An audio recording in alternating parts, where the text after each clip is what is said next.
We often hear people wishing us a long, happy, and healthy life. But what if the length isn't what matters most? What if instead it's the breadth, depth, and purpose of each day that matters most? Welcome to the Live the Width of Your Life podcast. My name is Aneta Ardelian Kuzma, and join me weekly as I interview guests who made changes in their own lives to live more fully with intention, gratitude, and joy. Be prepared to be inspired by their stories of how they shifted their mindset, took courageous action, and designed the life that they always wanted to live. Today's guest is Jessica Baker. Jessica is a workplace strategist, people's ops mentor, career coach on a mission to create workplaces and careers that people love by bringing unconventional thinking to the world of work. She spent the first 13 years of her career advancing up through marketing, digital transformation, and product management to then realize that people and culture was her passion.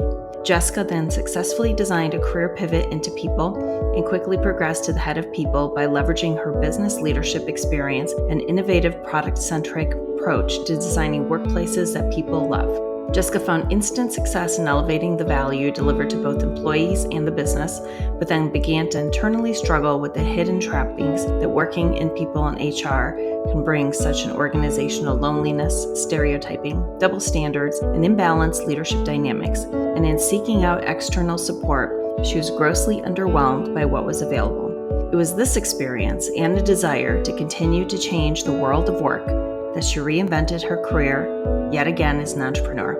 Now, Jessica's work includes advising companies on how to build workplaces that people love through her productized approach, mentoring people, practitioners one-on-one, and supporting her community, People Posse. Separately, Jessica also supports ambitious professionals through the career discovery, personal branding, and transformation process, as well as invests in nurturing her own passion projects, which include writing and community development. Outside of work, Jessica's a lover of tacos and spicy margs, an owner of an obscene number of motivational notebooks, a sucker for brightly colored fashion, cooks as a creative outlet, and is a proud boy mom. Welcome, Jessica, to the show. Hi, Jessica. Thanks so much for joining today. Yes, I'm so excited to be here, Aneta. I'm so excited to have you. For those of the folks that know us, know that we used to work together for a few years, and then I left and you've left, but actually we haven't had an opportunity to catch up or connect. Mostly I just know what I know about you from LinkedIn. So I'm excited today to learn personally everything that you've been up to, but also to share your story, which I know is inspirational to this audience. So thanks for joining. Yeah, thank you for having me. Of course. So I would love to always start a little bit with the background. So for people that don't know you, share a little bit about kind of your background, who you are, what you think is relevant about your background as it pertains to then when we talk about where you are today in your life. Sure. So I usually just start out with a quick one-liner, which is like, I'm a former product leader turned head of people turned coach and advisor. But really my backstory is I spent a little over a decade really building a career around digital marketing and digital transformation and really have some unique opportunities to co-found an agency. And I did digital marketing for LeBron James. And I had been mentored to really kind of want a role of the COO. And so he had recommended that maybe I go into product management. I had no idea what product management was, but it was digital in nature. And I thought that was in my wheelhouse. And I was like really good at learning new fields and being able to bring kind of my background to the table. So I got into product management. I fell in love with product management. I just loved the craft. It was a very new field that was coming up. So it was a place for me to learn something new and then being able to bring it into an organization that was still really trying to build this discipline. And I loved it. And that was really an opportunity for me to kind of take that role to the COO type role to like an early to mid stage startup. So I could clearly see how that was going to transition into that. So I had like one track going on. But what a lot of people don't know is that I kind of had this like secret other track that was going on, that I always like to tell people. It's almost like I had an unofficial other job that I wasn't getting paid for until later on in my career, where I just was so passionate about helping other people love the work that they did, to help them overcome the challenges that they were facing in work.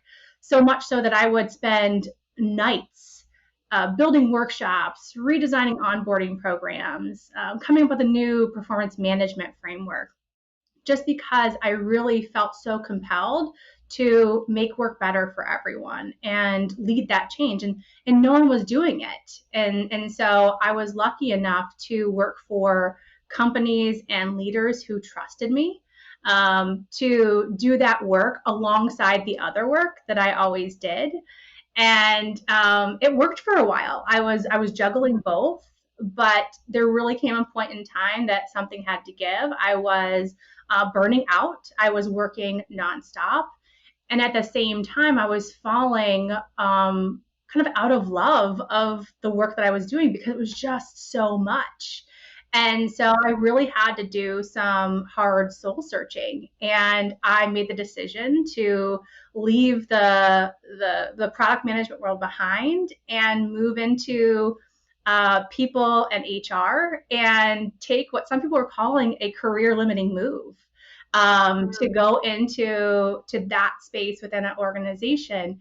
But for me, I just saw something. I saw a way to marry my business background and my love for product management and apply it just to a different space within the business, and to really start creating workplaces people love, and helping them, create careers they loved. And so I kind of went down that path. I quickly moved into a head of people role at a company. I had some really high highs. I was able to create some really great change at scale. But I was also feeling some really low lows. And I think it's also good to talk about sometimes when you kind of go all in on something, it may not be exactly what you thought it was going to be. And so I was experiencing a bit of those lows. And again, I'm really good at recognizing when I'm starting to feel that way, and do some soul searching to figure out what was missing. And it was really around this other calling, I guess you say, I had around designing my career around the life that I wanted. So I had traded for a different type of impact, but I was still running myself really, really thin. And that wasn't the type of life that I wanted to live. So yeah, about a year ago, I was only a year into kind of this head of people role, where I said, you know what? I think I need to go off and start my own business. I really want to become a life coach in the future. I need to start doing that work now. I called my husband and said, I'm going to quit. And he said, finally, because he had been telling me for years that I needed to go off and do my own thing. So I'm very grateful I had a partner who was supportive in that. And yeah, it's been a year. It's been a blast. I've been exploring every facet, both of myself, and ways in which that I can add value to others. Oh my God, I love the story. And so I have so many questions. So the first one I have is, when you worked at these organizations, it sounds like people recognize you have this passion for HR, for people, for creating new programs, onboarding, performance management, like you said, really the entire life cycle of an employee's journey. Were there not roles internally that were doing something similar, or were you ahead of your time, do you feel like, for what you were trying to do within the organizations you were at? So it's funny enough, and I was probably about maybe 10 or so years into my career when someone made the recommendation, you should go into HR. And I laughed.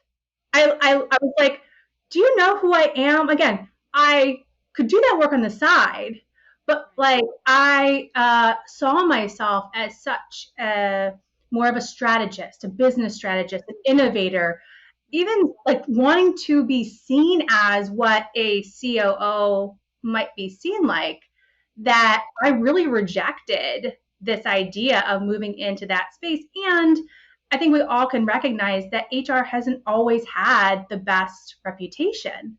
And so I really struggled with that. So I actually kept pushing it off and not entertaining it. Until later when it got to the point where I was having those hard conversations with myself, like, what is missing? What is it? And I then at that point was like, oh, I'm thinking about it wrong. I was thinking that I had to change who I was, change how I operated, change it how I think to do that work. When in fact, that's actually the secret sauce. It's the fact that I can bring this unique way of looking at the workplace and the problems we face, like just with this new lens. And it's once I had kind of that conversation with myself, and I surrounded myself by coaches and mentors and peers that I really respected and valued their opinion. And when I started really bringing this conversation to them, it helped open up my eyes a bit more to how these worlds could come together. Yeah. Isn't it interesting how we sometimes don't do what we know or think that we should be doing because somehow the perception of it doesn't match, right? So often, did you find yourself early in your career? I know this happened with me where I had certain expectations around what success looked like or what I should be doing. And even just landing in the different roles, like you said, sometimes you're like, oh, I didn't necessarily see this for myself, but I can do this and it feels pretty good. But I always had a little bit of a nagging feeling like there's something still not quite right. Just because I can do something doesn't mean that I should be doing it. So do you feel like you experienced that throughout your career as well?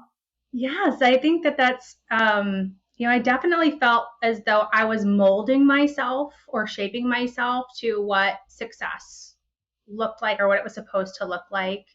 And that's very hard too, especially when you are being praised for some of those things and people see you like that's what you're known for. So when you want to say, oh, well, I want to go over here and do that, you're like, but no, no, no, you're really great at that. Like that's going to get you to the top, type of thing. And you're like, oh, okay, like, wait, is that what I'm supposed to be doing? And I had a really great mentor in my life who challenged me to redefine what success was to me. And I loved this. It was a conversation we were having. And, we started out with what does success mean? And then she said, well, what does it really mean to you? And then was it real? So we were doing like that why, that deep, like, but why? What really? And when we got down to it, she said, like that's your definition of success. And for me, I wrote down on a piece of paper, and it's really what I talk about now all the time when it comes to success is beyond the table. Like at that time, we were really being conditioned to think that success was earning a seat at the table and having a seat at the table. And I was doing all the things to do that. And once I had that realization that no, success is beyond the table, I define what success is. And I started really being intentional about putting those things down and starting to act on them and to start being more of who I was, because that's what I had defined success as, being so unapologetically me that I couldn't go back anymore. And it was kind of like Yeah. this slow, I feel like, reveal over the last, say, 5 to 7 years to get me to where I'm at. And again, still not fully where I want to be, but Right. it's that it's a new path, I guess, to Mhm. what success is. Oh my God. It's such a good exercise. I do that with my clients as well. Is a lot of times people say, I don't know what I want to do, so I'm going to stay where I am. But when you do the work to figure out the focus and you get the clarity on what it is, I always say once you do that, it's so much easy to figure out then what you do next. It's the reason many people stay where they are is they don't necessarily have the clarity of really what they want to do. Mm-hmm. So it sounds like you and I both experienced that. So tell me about this passion of yours. So you have this passion for people, you have this passion for productive and really strong work environments. So where do you think that comes from? And tell me a little bit more about your business and how you're able to bring this to organizations. Yeah, so I think for the longest time, I really didn't know. And until I was really deciding whether this is something I wanted to move forward with, I had to do a lot of that deep work to figure out, like, where does this really come from? Because I didn't have big plans for myself growing up or in college about what I wanted to do. But once I got into the workplace and I realized that everyone didn't like work, didn't see it as an opportunity to grow, and they were stuck. I was like, why is it that I don't have those same thoughts? Like, I see it as a self-expression. I see it as it matters. And I think it really goes back to growing up. Work wasn't like some four-letter word in my household, and I had really great role models to look to. I had, my father, who I feel like has had, a million different careers in his lifetime, and he kind of just showed me that, like, your career is a place you can be proud and you can bring all of who you are, and it's a craft. And then I had my mother, who was demonstrating, designing her career around the life she wanted. She intentionally took roles in ways in which she could be, show up as a mother. And that really stuck with me, even though at the time it wasn't something I was aware of. When I look back, I think that that's a lot of where it starts from. So it's just something that I have zero patience for, like, not taking action if something isn't the way you want it to be. Like, if you don't love your work, you don't love your job, if you don't love your manager, if you don't love, change it. And so what I found was a lot of people didn't operate that way. So I just felt, I really did. It was like compelled, like, well, then if no one else is going to do it, I'll do it. Like, and so I started there, and I just think over time I saw the impact. And I think that's the other unique thing about being in the people space, especially when you're working in an organization. You see the impact of the work that you're doing. So when you create a really great, impactful team building day, you see the impact of that. You see the impact every day as you walk the halls, or now, hopping onto a virtual Zoom. Right. I mean, you get to see that. And so I loved that part. I loved being able to see the work I was doing, the impact it was making every day around me. And when I decided to move out on to my own, I always knew a portion of what it was I was going to be doing was related to work. Not only because of that passion, but I did see that I had a unique view on how we could think about work, and operationalize the actual, like, function of people ops or people teams, with this kind of product mindset. And yeah, it's been very, very fulfilling, both, again, as that second job kind of coming up throughout my career, and now kind of being the springboard into a pivot. Wow. And who do you find are the companies that are most receptive to what it is that you have to offer? Are there certain types of companies or sizes or industries that you find are more progressive, or that are really aware or invested in changing the culture when it comes to their people? The ones that come top of mind for me, especially because of the approach that I take, which is around, applying product thinking to the workplace. So thinking of the workplace as a product and technology companies, they get it. Whenever we're having conversations and I bring up this kind of way of thinking, they're like, why didn't we think about that before? Like, they kind of get it, right? But they don't know how to implement it, or their people teams just aren't familiar with that way of thinking or operating. I do think, though, still now we do have organizations who are larger and bigger, and they're starting to see that the new North Star of kind of people teams needs to be, we need to build workplaces people love. And I think they're starting to get it. They're just a little bit slow to actually adopt and act. Whereas the product and technology companies, or the software companies, right, they're ready. They're willing to try things tomorrow. Whereas the others, as you and I both know, being in the corporate world, it's a lot bigger and a slower process for that. Right. Well, and with greater implications, right, and more complexity. So were you, I know we talk about we read articles all the time about the great resignation. We see the numbers, we see that more people are leaving and they're starting maybe their own businesses or doing something else. So, one, was that a surprise to you? And two, how do you feel that that helps your message of what you're trying to do with these organizations?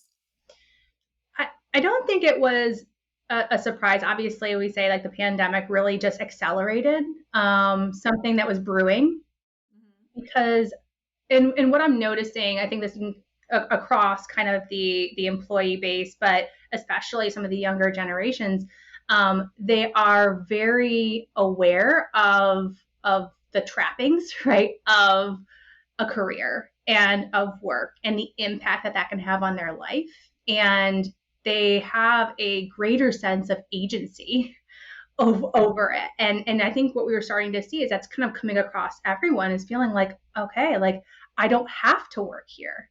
I don't have to be miserable. I don't have to work 70 hours a week. I can take ownership over my career and what I want, and I can be brave enough to ask for what I want. And that's really where when I'm talking with companies, that I'm highlighting that. And the reason why I highlight that is because most companies experienced that 15-20 years ago when we saw the same thing start to happen when on the business side, when we started noticing it was like the age of the customer, right? There was a customer obsession, and it was like because customers started feeling like they had a voice, they had control over choosing who they wanted to work with. They had the ability to influence what businesses did through social media. And so I often like liken it to that because it's the same thing that I feel like we're starting to see in employees is that that's the impact they're having on businesses and workplaces today, and why we as people leaders or as founders, CEOs, executives need to start looking at it in that way and think about how we're designing the workplace to solve their problems, their needs, and how do we, kind of delight them much like we did 15-20 years ago with customers. Yeah, no, it's a great point, great connection there. And I always feel like people are awakening to their power. And it's a recognition like, oh, I can decide that this doesn't necessarily suit the life that I want to live. And let me do some work on figuring out what does work. So you've Mhm. used the phrase a couple times, and you even said your mom did the same thing. And I know something that's near and dear to my heart is designing a life, an integrated life, is what I always say, where you do things that you're passionate about and you also live the life and all the other things outside of work that you're passionate about in a way that works. So what did that look like for you? And is that something that you've fully figured out? Are you still working through it? So I, having again come from a product management background, when I was really kind of doing a reassessment of my life, I applied like design thinking methodologies, and I really sat down and said like, what's the vision for my life? And I was doing a lot of exercise, like what does a day in the life of Jessica look like in X number of years? And when I was doing those exercises, I found myself wanting to spend more time with my family and having more time for my passion projects. I love writing. I have, future plans of writing more. And so I saw that. But when I looked at what my life looked like day to day, like it didn't look anything like that. And so I really sat down and started to design what type of career could I have that would allow me to live the life that I want. And I'd always planned on eventually having like that lifestyle career or like the portfolio career where I'd go and start my own business. I'd be a life coach. I'd, maybe, start teaching yoga, like something. Um, but I always thought it was a lot farther away. And so when I went through that exercise, I started to really ask myself, like, well, what's stopping me from like pulling that goal forward and just saying, well, I only want to like work to where I feel like I'm making money for 20 hours a week. What would that look like? What else could I do with my time? And I planned it all out, and that's really what was when I left, it wasn't just to have a greater impact on the world of work and have greater impact on people's lives to help them live, better at work and life. It was because I also wanted that life, and I wanted to start living it now and not wait. And so that's out of the gate. I didn't try to work 60 hours a week. And I know that a lot of people talk about, when you're starting your own business, it's the hustle. And I didn't want that. I wasn't trading.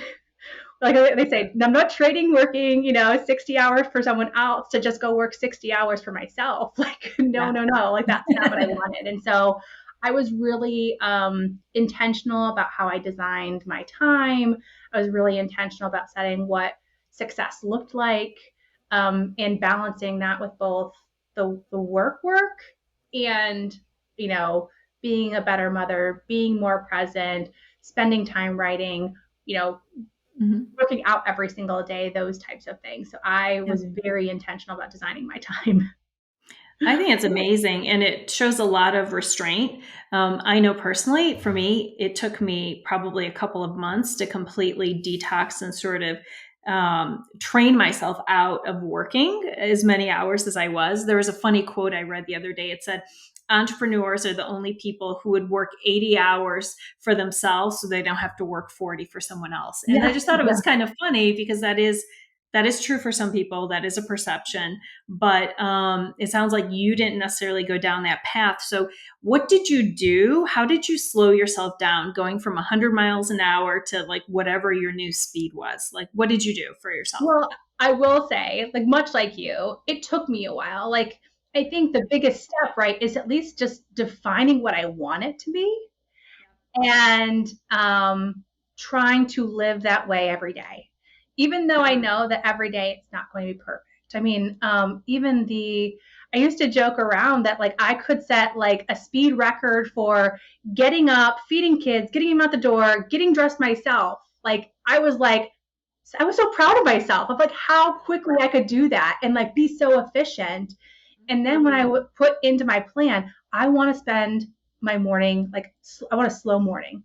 Like I imagined what it would feel like to have a slow morning, and I wrote out what the feelings I would feel, what things I could be doing.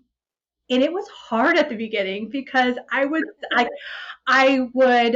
be like antsy, like waiting to like just hop online or get to doing something that I thought was like more productive. But again, it took me a while. It probably was about 6 months before I was able to do it and have a good conversation with myself while doing it. Meaning, I wasn't sitting there saying like, "Could be doing something different. What are you doing, wasting your time?" Like all of those things.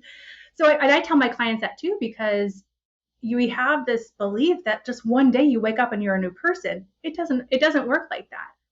Right. You put down what you want it to be, know that it's going to take time, like that your time from now until then is just practice. Just Right. practice trying to become the version of yourself or become the version of the routine that you want. And give yourself grace when it doesn't happen and celebrate sometimes when you did it and you're like, oh my gosh, I didn't have one negative thought about spending my morning sitting in my chair, reading my book, having my coffee. Oh my gosh, I love that. Give yourself permission to do differently, celebrate your success along the way. And also Mm-hmm. just I think the routines do help. It's like you said, the practice piece of it is just knowing what your new schedule looks like. And so do you have specific routines now? Like are things that you're so disciplined about that you don't want to ever give up? Are there things that you absolutely have to do every day? I think the biggest thing for me is organizing my time to where my energy is. So Mhm. I am very rigid about I don't take client meetings in the morning. I that for me is time where I'm working on myself and I'm doing deep work.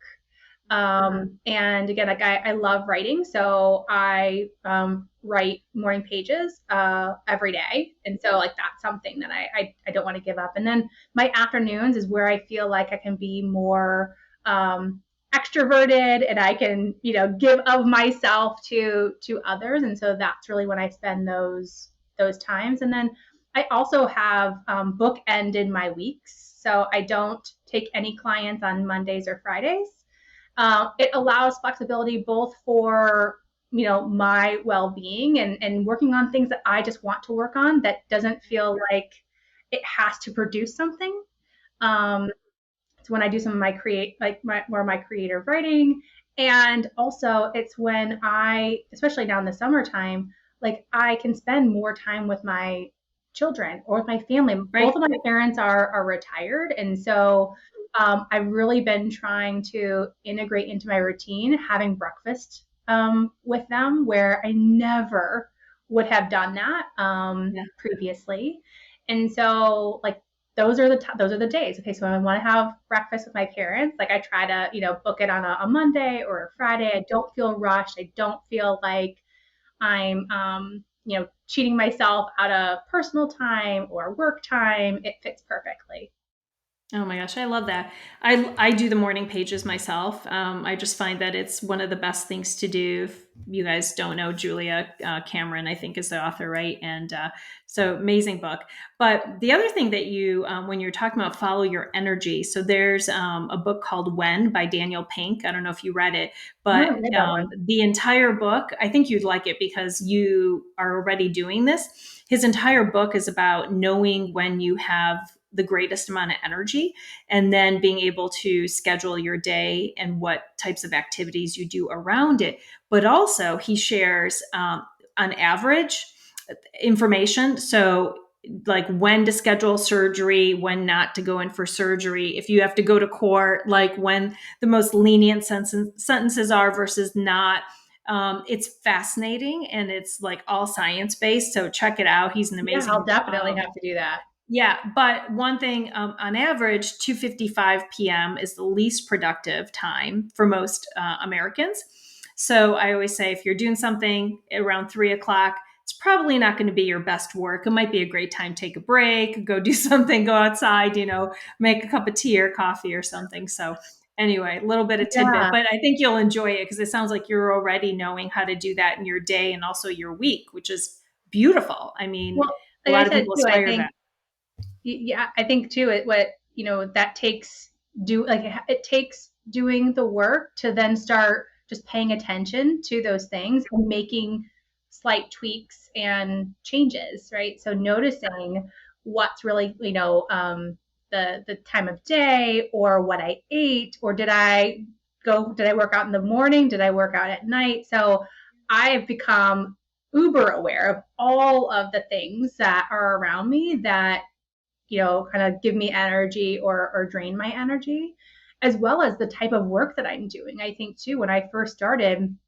I was expecting to get more into consulting and project based work. And that's kind of where I Yeah. started. And then I quickly noticed I was being drained. Like I didn't want to do that work. It was Yeah. so draining. The relationship, the engagement that I had with clients wasn't just what I wanted. And so same thing. I just was like, okay, I got to pay attention. I got to make a change. Like I don't have to do this type of work if it's not giving me the energy and it's not creating the impact that I wanted. And so that's what I've been doing for the last year is just kind of tweaking to the work that I'm doing based off of how I'm feeling and the impact that I feel like it's having on others. Yeah. And it is, it's constantly evolving, isn't it? And I think Mhm. that that's the beautiful part about entrepreneurship is that it does. So when you decided to leave, you said one thing earlier about some people thought it was a career limiting decision to leave what you were doing because you're very successful in what you were doing before and do something different. So what else? What are some of the things that people maybe said thinking it was in your best interest, and had you listened to them maybe you would have stayed, because I got plenty of advice as well. I think especially, I think throughout my career, I've heard this, and it's one of the areas that I believe that I did a really great job not listening to was picking a lane. Just pick one Mm, area and go yeah, all in. right.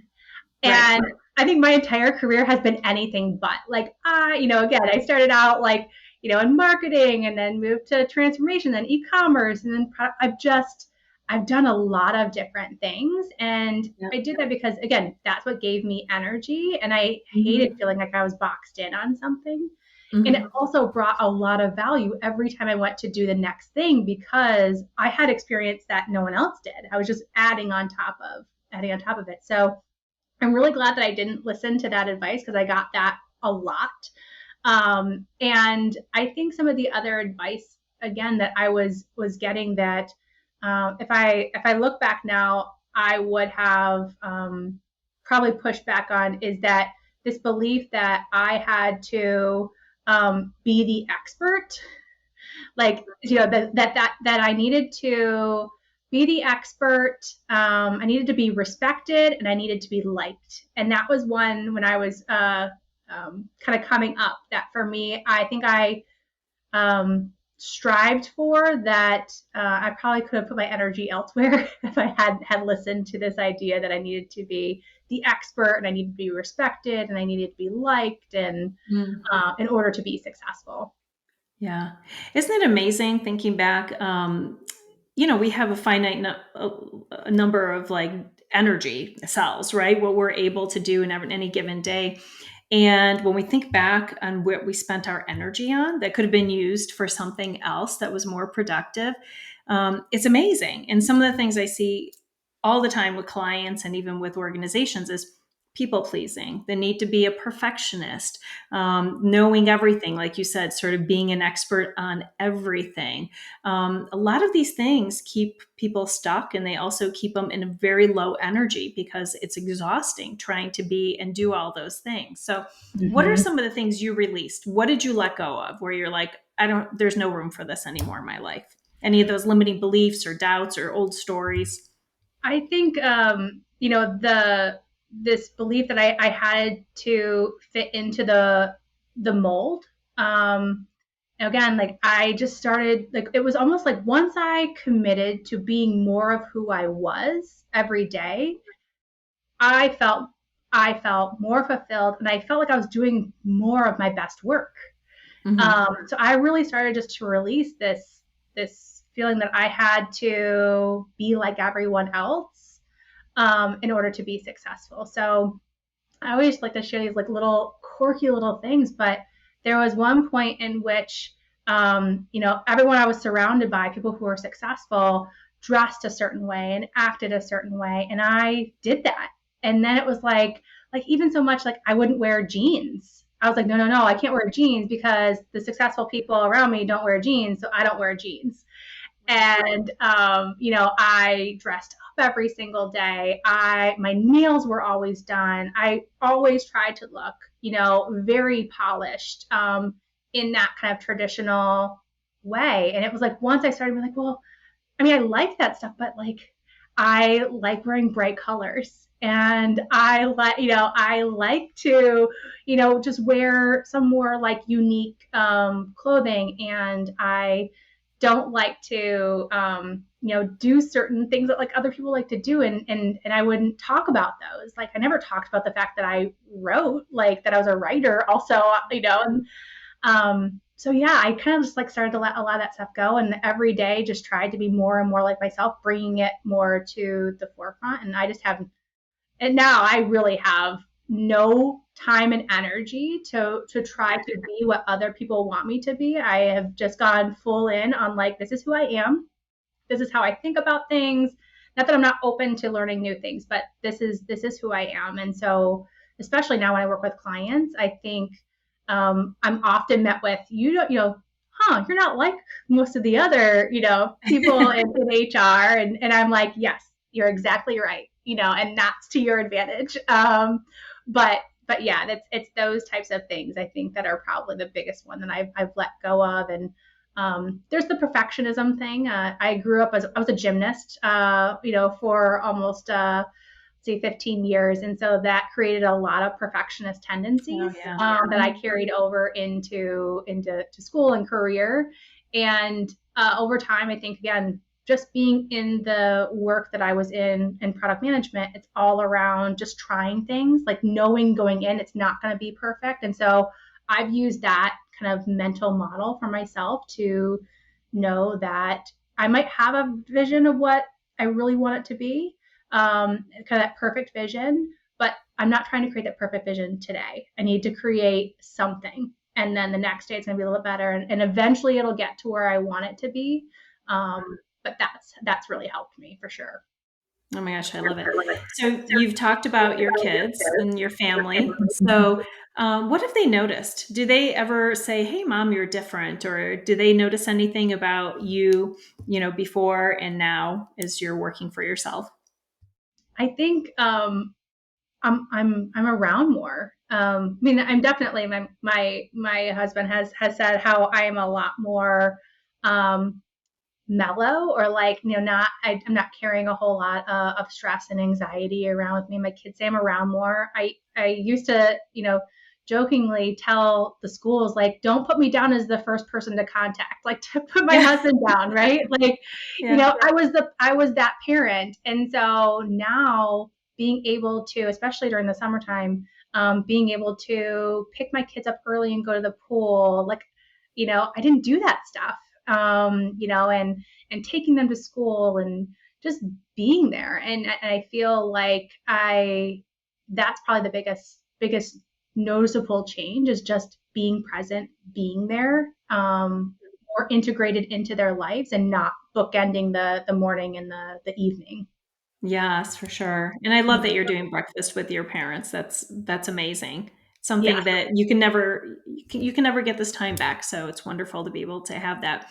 Yeah. So the title of this podcast is "Live the Width of Your Life," and it's based on a Diane Ackerman quote about living not just the length of your life, but the width of it as well. So what does that quote mean to you, and how do you live the width of your own life?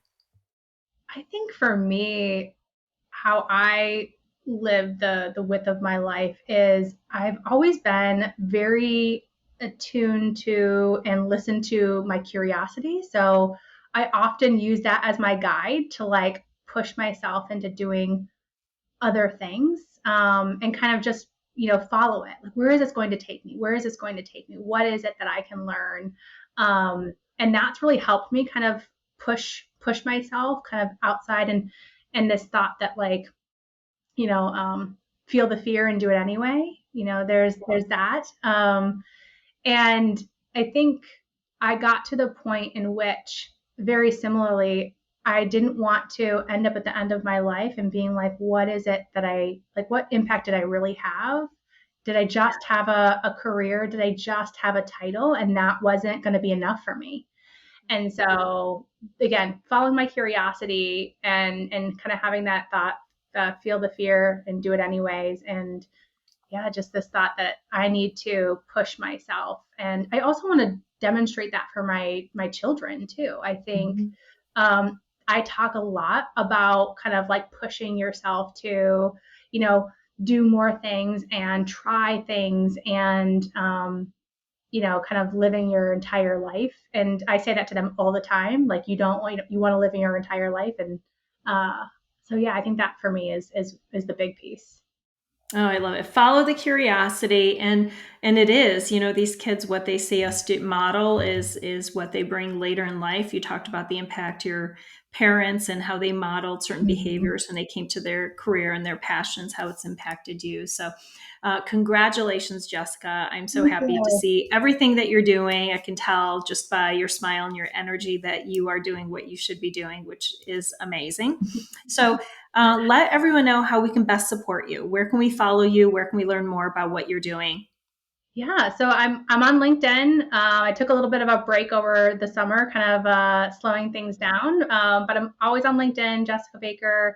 You can go to my website, Jessica-Baker, and I'm also on Instagram. I'm under the handle Workplace Rebel. So if you would like to follow me, that'd be great. And again, I'm always up for conversations. And again, it can be about things related to the workplace or careers, but also, again, I'm just naturally curious about what other people are up to. So if anyone ever just wants to have a chat, I'm always up for that. That sounds great. We'll include all of those notes in the show notes below. Thank you again for joining today. I loved our conversation. And if you're listening and you enjoyed today's show, please like it, rate it, share it with friends, people that would enjoy today's story, and subscribe so you know when our next episodes are available. Thank you, Jessica. Continued success to you. And I love reading all your posts. So continue leveraging your writing. We love it. Thanks. Have a Thank great you. day.